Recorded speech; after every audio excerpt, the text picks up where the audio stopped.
Yo les amis, c'est Kazin, j'espère que vous allez bien et on se retrouve pour l'épisode numéro 2 de l'ouverture du Mini Tin Box. Attention, en ce moment franchement, les ouvertures sont juste nulles. J'espère franchement que ça va un petit peu s'inverser. Je ne désespère pas, sans compter que là on est sur du petit budget. Alors je rappelle, pour ceux qui me suivent et ceux qui me posent la question, c'est une Mini Tin Box Pokémon Go trouvée en période de promotion chez Carrefour à 6,50 €.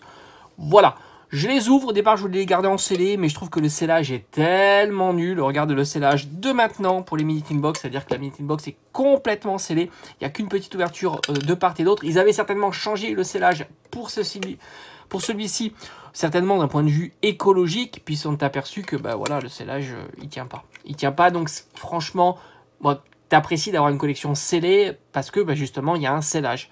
Là, j'ai presque envie de dire, c'est même plus un scellage, hein, tout simplement. Je croise les doigts, cette fois-ci, j'espère qu'on va mettre la main sur un hit sympa. Franchement, on avait une ouverture plutôt nulle. Hein, et en ce moment, elles sont pas terribles. Tirer des petites V, franchement, ça fait pas rêver du tout. On a sorti la balance, voilà, tout simplement. Alors, c'est juste informatif. On va voir si on peut avoir une estimation sur le poids d'un booster. Est-ce que c'est cohérent, si le booster est lourd ou léger? Moi, d'un point de vue... si j'analyse un petit peu la composition du booster, sachant que tu as obligatoirement une holo et une reverse, j'ai envie de te dire que le booster doit ne certainement pas pesable. Mais bon, allez savoir. Donc comme je t'ai dit, franchement, tu n'as même pas besoin de déchirer le scellage. Il suffit de le faire glisser. Et franchement, c'est pas une réussite. Hein. Tu l'auras compris. Et là, la boîte, elle est décelée. Alors, on retrouve normalement un petit jeton Pikachu qui est franchement magnifique. Il est réussi, hein, ce jeton. Je suis pas fan des jetons, mais celui-ci, il est super stylé. On a encore la petite pochette et nos deux boosters. Donc déjà, on est content. Il y a les deux boosters. Alors, on m'a dit que les codes fonctionnaient. Donc ça, c'est plutôt très bien. Comme ça, vous allez pouvoir en profiter. Je sais que certains en ont profité. Donc c'est plutôt cool. Alors, je ne sais pas s'il y a le tag à scanner. Voilà, il est là. Je reste un petit peu hein, pour que vous puissiez le scanner. Et puis ici, tu as... encore le tag ici et les deux codes. Voilà, puis tu fais arrêt sur image, hein, tout simplement. Parce qu'ils disent 1er juillet 2023, mais visiblement la date aurait été repoussée. Bah, ça, j'ai envie de te dire, c'est plutôt une très bonne chose. Allez, let's go, on y va. Alors, comme on a dit, on va aller peser. On va voir si on a déjà un lourd et un léger. Je sais pas si tu vois bien, mais moi, je vois très bien. On est à 22,38. J'ai l'impression que c'est plus lourd qu'hier. Et 22,35. Bon, franchement, ça se joue à tellement rien qu'on est sur le fil. Hein. Là, c'est le plus léger, on va y aller. Moi, je pense qu'il n'y a pas de pesage possible sur ces boosters-là. Et d'ailleurs, je crois que les pesages sont difficiles. Ça dépend les séries. Il n'y a qu'une seule illustration de booster. Et franchement, il est réussi. Alors, série, évidemment, plutôt boudée. Tu l'auras compris. Ou voire même très boudée. Mais malgré tout... il y a de beaux hits à l'intérieur, puisqu'on retrouve quand même le Dracofeu en version radieux. J'ai envie de te dire, il n'y a pas que le Dracofeu en version radieux hein, qui est sympa, Florizard et Tortank. Et aussi, tu retrouves, n'oublie pas, les Mew. Et il y en a beaucoup de cartes Mew. J'ai l'impression qu'il n'y a rien encore. Hein.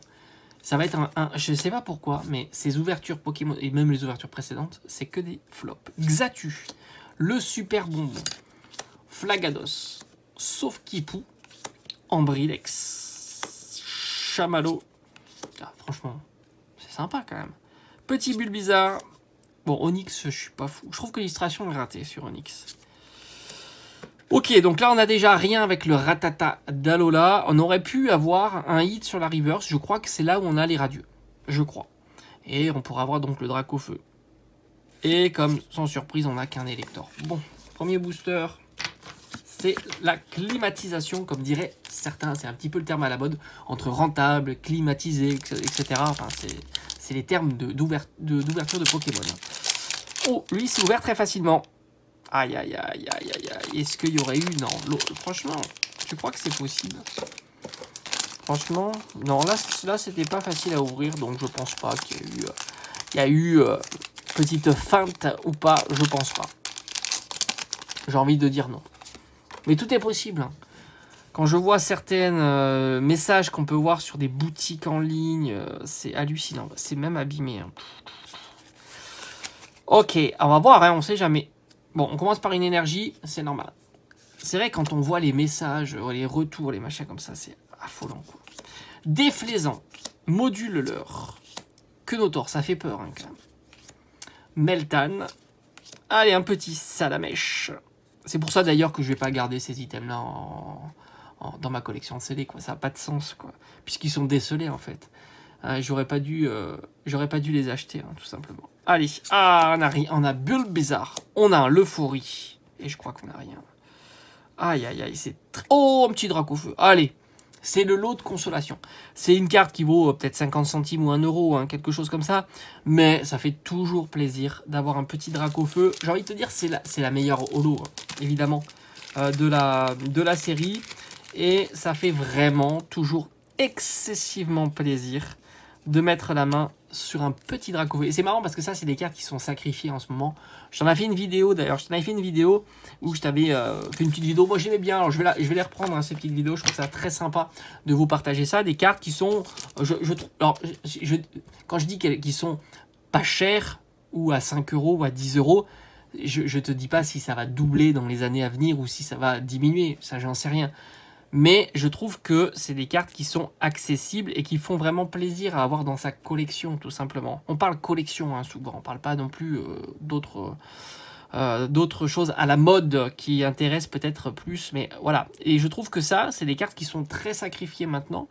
Et qui, à mon avis, dans les années à venir, puisque Pokémon Go, bon bah voilà, hein, les années à venir, tu trouveras plus de boosters, hein, c'est comme ça que ça fonctionne, ou moins de boosters, ou les boosters coûteront peut-être plus cher. Et ce sont des cartes qui vont forcément s'apprécier légèrement, quoi. Et là, c'est des cartes que tu peux avoir pour 50 centimes, et franchement, ça fait super plaisir. Bon, et voilà, encore une petite ouverture fail. J'y suis abonné, hein, c'est pas grave, c'est comme ça. Pour l'instant, j'ai l'habitude. On est sur des ouvertures fail, mais ça va peut-être un jour s'inverser, peut-être avec Paldea. Qui sait, et franchement là, ça ferait vraiment plaisir. Allez, je te dis à bientôt. Ciao, ciao.